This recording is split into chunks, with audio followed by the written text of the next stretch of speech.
अस्सलाम वालेकुम नाज़रीन, हमारे सुपर सिंध वाइस ऐं मां ज़ुहैब ज़रदारी अवां जी ख़िदमत में हाज़िर आहियां। नाज़रीन, अॼोको व्लॉग असांजो आहे लोकल गवर्नमेंट जे मुतलिक़ बल्दियाती इदारनि जे हवाले सां। सिंध हुकूमत हिकु भेरो ॿीहर तरमीम करण पई वञे ऐं हिन में वक़्तु पाण जेकॾहिं ॾिसंदासीं त बल्दियाती इदारनि एतिरा कमु न कराया आहिनि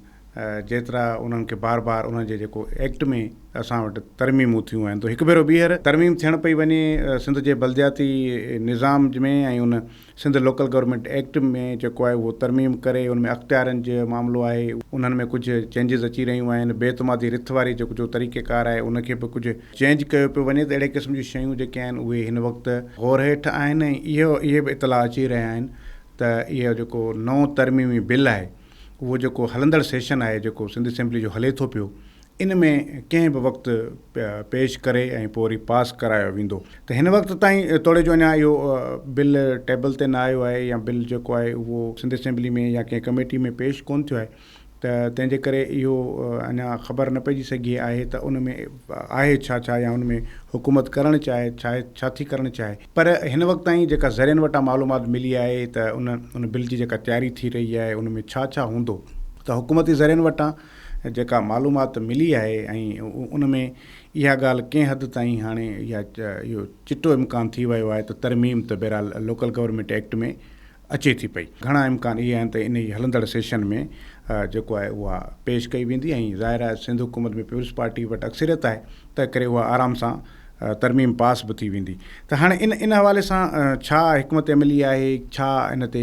माना इन बिल में छा हूंदो,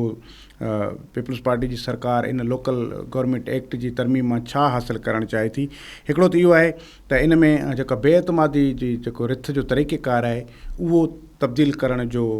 हिकिड़ो प्लान आहे या वरी ईअं आहे त जीअं उहो उनखे शायदि एतिरो ॾुखियो करे छॾिजे जो मेंबर जेके आहिनि उहे बेअतमादी जी रिथ न आणे सघनि, या वरी ईअं बि आणे सघिजे थो त भई हेतिरो अरसो जेकॾहिं ॿी इलेक्शन में हुजे त पोइ रिथ नथी आणे सघिजे। अहिड़े क़िस्म जी का शइ जेका असां सोची पियो वञे। मक़सदु आहे त इहे ॻाल्हियूं हली रहियूं आहिनि त कराची जे मेयर जे ख़िलाफ़ु जेका असां उहा बेतमादी रिथ कंहिं बि वक़्तु अची सघे थी। त पीपुल्स पार्टी पंहिंजे मेयर खे बचाइण जे लाइ इहे शयूं करे रही आहे। तव्हांखे ख़बर हूंदो त अॻु में बि हिन मेयर खे बचाइण जे लाइ बि हिकिड़ी तरमीम थी हुई त जेकॾहिं को इलेक्टेड न आहे को बि मेंबर, जेकॾहिं उहो चेयरमैन या मेयर जी इलेक्शन विढ़णु चाहे थो त पोइ 6 महीननि जे अंदरि उनखे कंहिं बि काउंसिल मां कंहिं बि टाउन मां इलेक्शन विढ़णी पवंदी, न त ॿी सूरत में हू हारियल तसवुरु कयो वेंदो। इहा बि पहिरियां तरमीम न हुई, पर जॾहिं इलेक्शन थी वई ऐं हाणे हिननि ॾिठो त मुर्ज़ा वहाब साहब जेको आहे सो कुझु बि खटे कोन सघियो आहे किथां बि, उनजे करे हाणे उनखे मेयर उनखे ई करिणो आहे। त हाणे हू त कंहिं यूनियन काउंसिल मां या कंहिं टाउन मां त हू आहे कोन मेंबर, तंहिं करे हाणे हू इलेक्शन त नथो विढ़ी सघे। त पोइ तव्हां ॾिठो त रातो राति उन में तरमीम आंदी वई ऐं उन तरमीम तहत इहो कानून लागू कयो वियो त जेकॾहिं को माण्हू जेको ऑलरेडी मेंबर न आहे उहो इलेक्शन विढ़ी सघे थो, पर 6 महीने जे अंदरि उनखे कंहिं न कंहिं यूनियन काउंसिल मां या कंहिं न कंहिं टाउन मां उनखे चेयरमैन तौरु चूंडिजी अचिणो आहे। ऐं पोइ ईअं ई थियो, मुर्ज़ा वहाब साहिबु पहिरियां चूंड विढ़ण जे मेयर थी वियो ऐं पोइ वरी 6 महीननि ताईं उनखे मज़े जी ॻाल्हि इहा आहे त का बि कराची जी यूनियन काउंसिल जो जेको चेयरमैन हुयो उहो इस्तीफ़ा ॾियण लाइ तयारु न हुयो ऐं ईअं ई डिप्टी मेयर बि ईअं ई आयो ऐं ॿई जेके आहिनि से उनखां पहिरीं न हुया ऐं पोइ वरी बाद में मलीर जी हिकिड़ी यूनियन काउंसिल मां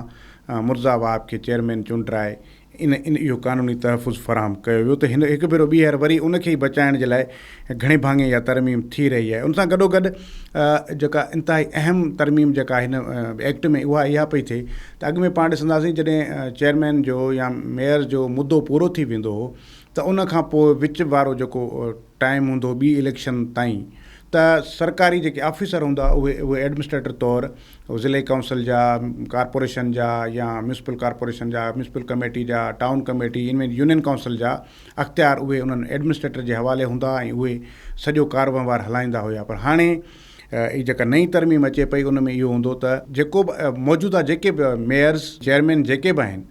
उहे ईंदड़ इलेक्शन यानी ईंदड़ जेको चेयरमैन या मेयर आहे उन जे हलफ़ खणण ताईं ही कंटिन्यू पंहिंजे उहिदे खे कंदो। यानी जॾहिं काउंसिल्स टुटी वेंदियूं ऐं काउंसिल जो मुदो पूरो थी वेंदो त काउंसिल ख़तमु थी वेंदी, काउंसलर ख़तमु थी वेंदा, ॿिया सभु ख़तमु थी वेंदा, बल्कि चेयरमैन ऐं मेयर जेके आहिनि उहे पंहिंजे उहिदे ते बरक़रार रहंदा त जीअं कमु जेको आहे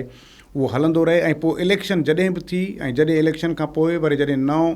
उमेदवारु खटे ईंदो, वरी उहो जॾहिं हलफ़ खणंदो त उन खां पोइ ई जीअं पाण वटि ॿियनि मुल्कनि जे अंदरि ईअं थींदो आहे त हिकिड़ो वज़ीर आज़म एसी ताईं रहंदो आहे जेसीं ताईं वरी ॿिए वज़ीर आज़म खे जेको उहो खटे अची कामयाबु नथो थिए। त हीअ ईअं ई हिकु भेरो ॿीहर मुंहिंजे ख़्याल में ब्यूरोक्रेसी खे परे रखण जी कोशिशि पई थिए त इहे ई माण्हू जेके आहिनि इहे साॻिया कंटिन्यू कंदा रहनि। ऐं उन में जॾहिं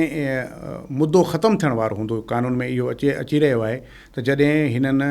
बलदियाती निज़ाम जो मुद्दो पूरो थियण वारो हूंदो त उन खां 120 ॾींहं अॻु में इलेक्शन कमीशन सां राब्तो कयो वेंदो ऐं उनखे इहो ॿुधायो वेंदो त जेको डिप्टी मेयर ऐं वाइस मेयर जेके हूंदा उहे कन्वीनर हूंदा ऐं मेयर ऐं वाइस चेयरमैन जेके चेयरमैन आहिनि उहे एडमिनिस्ट्रेटर तौरु वरी उहो सॼो निज़ाम हलाईंदा। हूअं हिन वक़्तु पाण ॾिठो पिए त जेको वाइस चेयरमैन ऐं जेके डिप्टी मेयर्स आहिनि उन वटि के अख़्तियार कोन्हनि ऐं हाणे उन में इहा तरमीम कई पई वञे त डिप्टी मेयर खे ऐं जेके वाइस चेयरमैन आहिनि काउंसल्स जा, कॉर्पोरेशन्स जा, कमेटीज़ जा, उन्हनि खे कन्वीनर तौरु अख़्तियार ॾिना पिया वञनि त उहे जेके वाइस चेयरमैन ऐं जेके डिप्टी मेयर आहिनि उहो हाणे इन काउंसिल जे इजलास खे एज़ ए कन्वीनर या ईअं पाण सवले नमूने सां सम्झूं त जीअं असेंबली जे इजलास जी कार्रवाई स्पीकर हलाईंदो आहे त ईअं हाणे उन्हनि काउंसल्स जो, कमेटीज़ जो, कॉर्पोरेशन्स जो जेको आहे उहो डिप्टी मेयर या जेको वाइस चेयरमैन आहे उहो कन्वीनर हूंदो, हाणे इजलास जेको आहे उहो हलाईंदो। ऐं उन सां गॾोगॾु इहो बि अचे पियो त भई जेके काउंसिल जा चेयरमैन ऐं वाइस चेयरमैन ख़िलाफ़ु जेका इम्कानी हूंदी आहे अदम एतमाद जी रिथ, उन जी बि रस्ता रोक करण जी कोशिशि इन में कई पई वञे त उन में न थी सघे। ऐं ॿियो तरमीम खां पोइ जेके ज़िले ऑफिसर हूंदा उहे टिमाही रिपोर्ट लोकल गवर्नमेंट खे ॾियण जा पाबंद हूंदा त उहे जेके बि ज़िले जा ऑफिसर आहिनि त उन ज़िले में छा करे रहिया आहिनि उहा हर 3 महीननि में लोकल गवर्नमेंट जे इन्हनि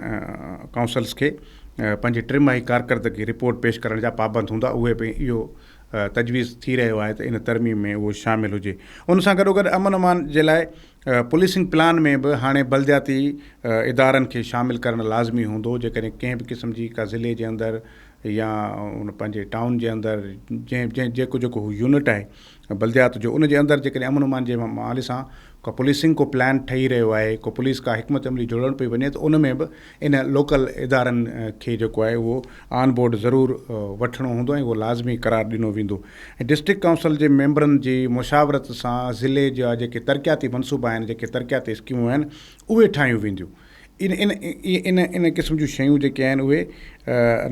नज़र अचनि पियूं। ऐं बलदियाती काउंसल्स जा जेके अख़्तियार आहिनि जॾहिं इहे ख़तमु थी वेंदा, उन्हनि जा मुद्दो पूरो थी वेंदो त पोइ डिप्टी मेयर या वाइस चेयरमैन खे मुंतक़िल थी वेंदा उन काउंसिल जा। ऐं बाक़ी जेके एडमिनिस्ट्रेटर जा पहिरियां अख़्तियारात हूंदा हुआ उहे हाणे मेयर वटि ऐं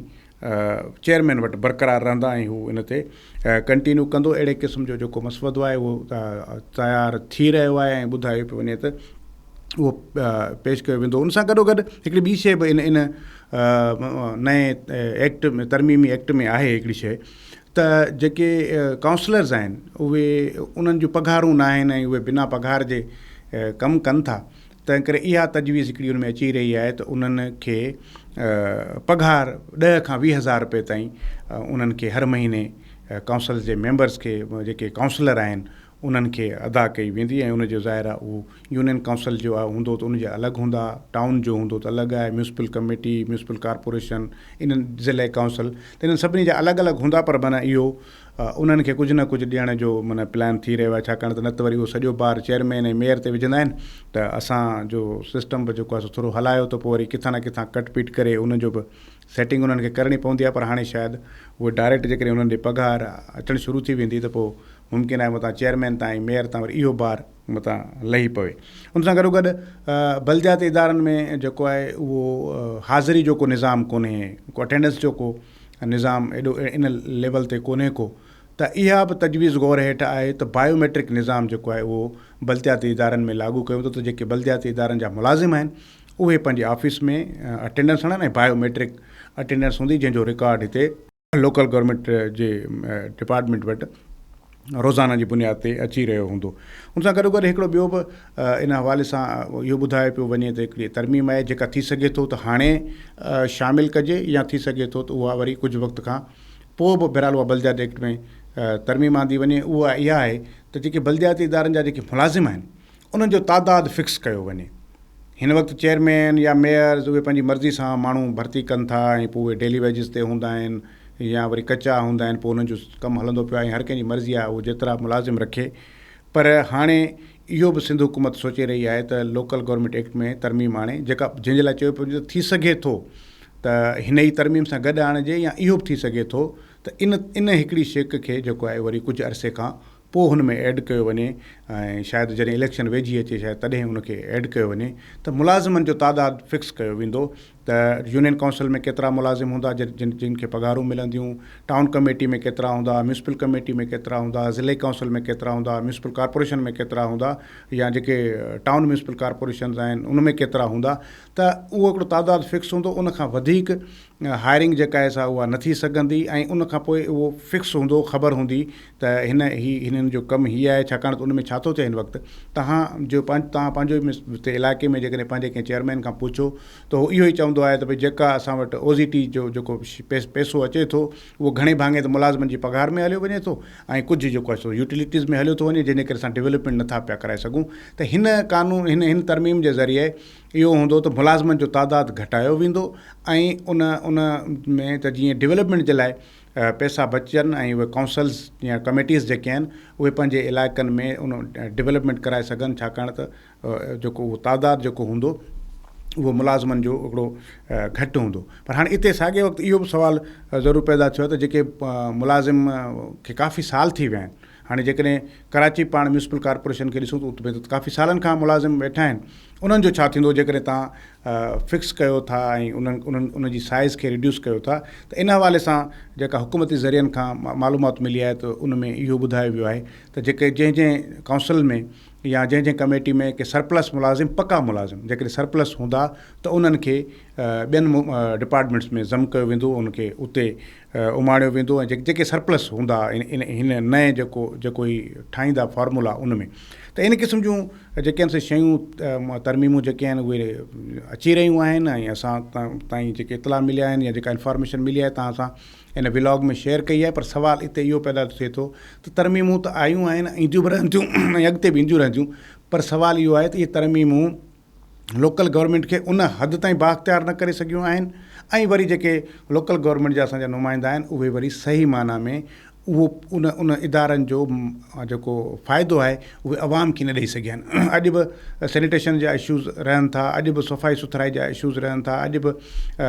जेको आहे सो डेवलपमेंट कोन थी थिए उन्हनि एरियाज़ में। त सुवालु इहो नाहे त ठीकु आहे भई हिननि तरमीम आणे छॾी, सुवालु इहो आहे त तरमीमूं त अचनि थियूं, पास बि थियनि थियूं। जेको लोकल गवर्नमेंट जो निज़ाम, जेको बल्दियाती जेको निज़ाम आहे, जंहिंखे बेसिक डेमोक्रेसी चयो वेंदो आहे, उहो जेसीं ताईं अवाम खे फ़ाइदो नथो ॾिए उहो निज़ाम ॼण त इहो साॻियो ई वॾेरनि खे फ़ाइदो ॾियण वारो आहे, साॻियो उन्हनि खे ताक़तवर करण वारो आहे, उन्हनि खे ई पावर ॾियण वारो आहे। त हाणे तव्हां भली उनखे डेवलपमेंट जे मनसूबनि में उनजी सलाह खे शामिलु कयो, भली पुलिसिंग प्लान में उन्हनि खे ऐड कयो, सभु शयूं भली कयो, अख़्तियार ॾेई छॾियो, उन्हनि जे लाइ बेतमाद जा रस्ता रोके छॾियो, पर उन्हनि खे इन लिहाज़ जो बि हिकिड़ो अकाउंटेबल बणायो त हू डेवलपमेंट कराइनि, उन्हनि उहो कमु ज़रूरु कनि जंहिं मक़सद जे लाइ इहे इदारा जोड़िया विया आहिनि, ऐं उन जी अकाउंटेबिलिटी जो बि ज़रूरु असां वटि अचणु खपे त जॾहिं 5 साल 4 साल इन्हनि जो मुदो पूरो थिए त पोइ हिकु काउंसिल खां हिसाबु वरितो वञे त उन्हनि खे जेके हिन 4 सालनि दौरान किरोड़े रुपया मिलिया, ऐं जेके कॉर्पोरेशन्स आहिनि उन्हनि खे त अरबे रुपया मिलिया, त उहे अरबे रुपया ख़र्चु किथे थिया ऐं उहे सही माना में उते लॻाइनि या न लॻाइनि। जेकॾहिं लोकल गवर्नमेंट जा इदारा जेको फंड्स जो जेकॾहिं सही नमूने सां इस्तेमालु कनि त मां सम्झां थो सॼी सिंध ख़ूबसूरत थी सघे थी। पर अफ़सोस आहे त जीअं ॿियनि सिंध जे डिपार्टमेंट्स जो बुरो हाल आहे, ईअं लोकल गवर्नमेंट जे जेके आहिनि से कमु लथल आहिनि, ऐं जॾहिं डिपार्टमेंट जी हालति इहा हुजे त उहो उनजी केरु ॿुधण वारो ई न हुजे। सईद गनी साहब इन करे छॾे वियो, छाकाणि त हू चयो पियो त भई मुंहिंजा त कराची जा जेके टाउन जा चेयरमैन आहिनि उहा बि मुंहिंजी ॻाल्हि कोन था ॿुधनि, छाकाणि त उन्हनि जा सॼा मालिकनि सां मामला डायरेक्ट आहिनि। त हाणे इन सूरत हाल में पोइ इहो निज़ाम जेको आहे सो हले कोन थो, तंहिं करे मिनिस्ट्री जेका आहे न लोकल गवर्नमेंट जी, उहा त सिंबॉलिक आहे, उहा त पंहिंजे इदारनि खे कुझु बि नथी करे पई सघे। पर इन निज़ाम खे हाणे अकाउंटेबिलिटी जी तरफ़ ज़रूरु आणणु घुरिजे, हिकिड़ो अहिड़ो मैकेनिज़म ज़रूरु ठहे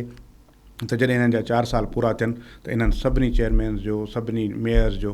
एहतसाब तमामु ज़रूरी आहे। त अॼोके व्लॉग में इहा तव्हां सां इंफॉर्मेशन शेयर कईसीं। वरी ॿिए कंहिं व्लॉग में पंहिंजी मुलाक़ात थींदी, वरी कंहिं ॿिए अहम ऐं ख़ासि गुफ़्तगू सां।